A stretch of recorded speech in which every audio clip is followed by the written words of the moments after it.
ดีพี่น้องวันนี้คือการกระปูเนาะกำลังยางเอาไป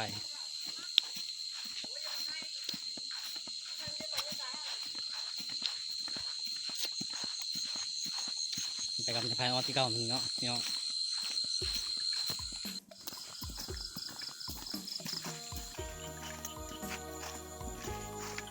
มีกำลังยางไปพี่น้องไปเสียงเข้าวะ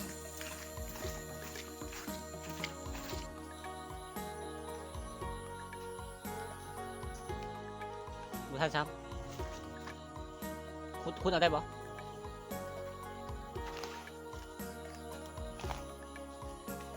การกระปูพี่น้องนี่คุดเอา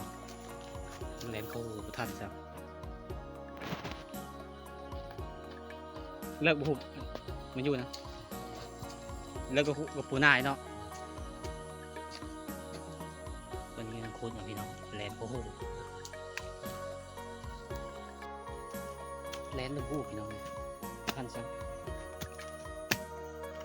ที่ในพานเขากำลังขุดนะ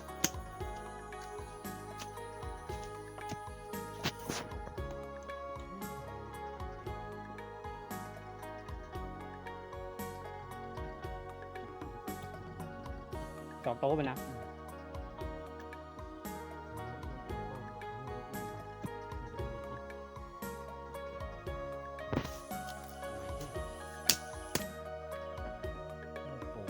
จำไหม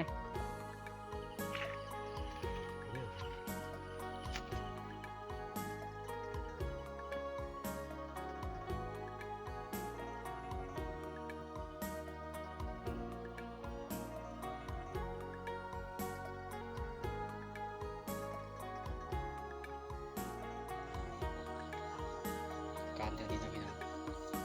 อยู่แถวป่าโอ้โหพี่น้อง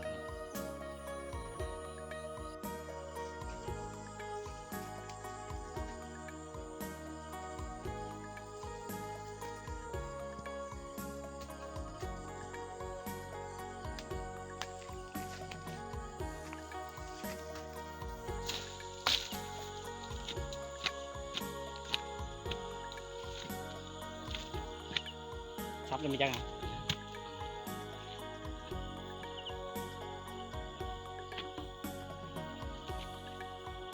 ติดบ้า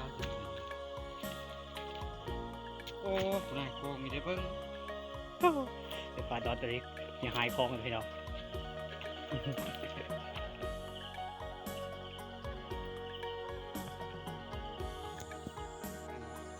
เห็นโตมันพี่น้อง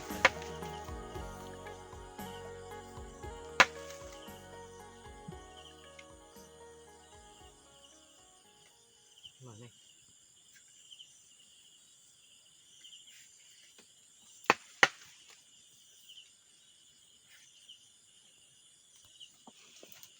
จบแล้วตอนนี้พี่น้องใช่นะ จะไม่ยังดีทำไง โอ้ยังมาดูโอ้ขี้ดิดติดคักเนี่ยเนาะกระปูแดงพี่น้องเบิ่งเอาพี่น้องนี่คูดเอาก็พอสิได้ไล่จับเอาเนี่ยนะเพราะกระปู กูไม่ ปูแดงพี่น้อง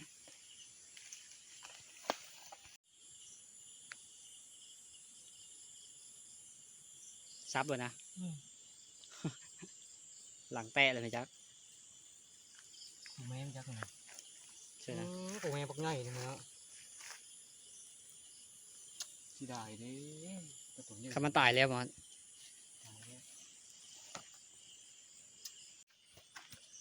ใช่นะนี่พี่น้องอ่ะกระปูจับด้วย ผมพูดกำลังโตพี่น้องแต่ละโตพี่ตะแลนลงหูพี่น้อง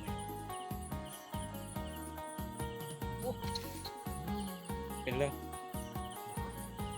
บุท่านช้ำ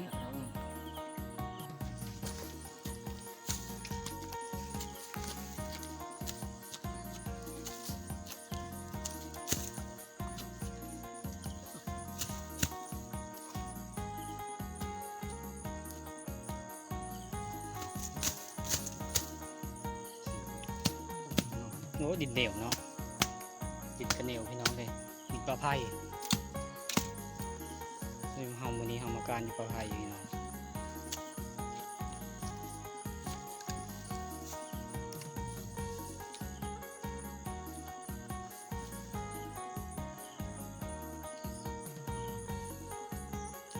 เรียบร้อยบ่นั่น ทำเอาสิ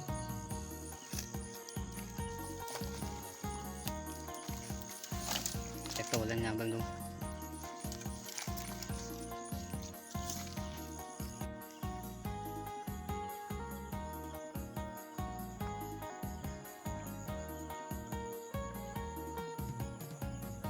มันหาพี่น้อง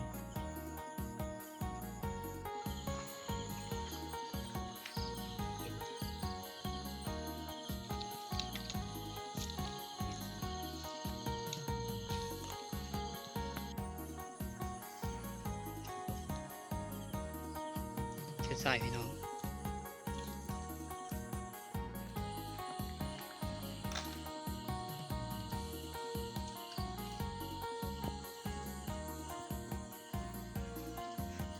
แล้วลงหุยเลย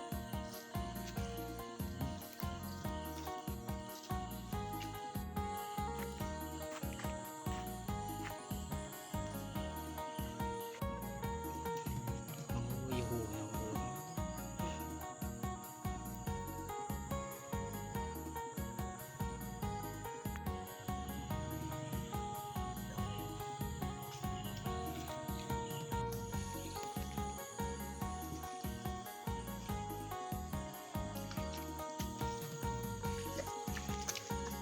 เรียบร้อยว่ะ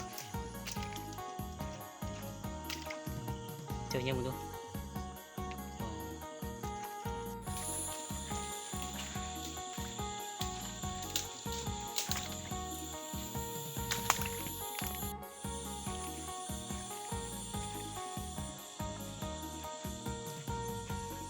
เชื่อ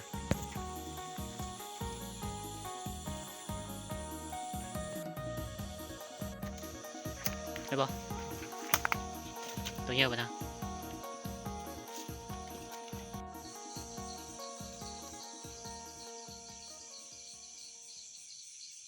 แดงพี่น้อง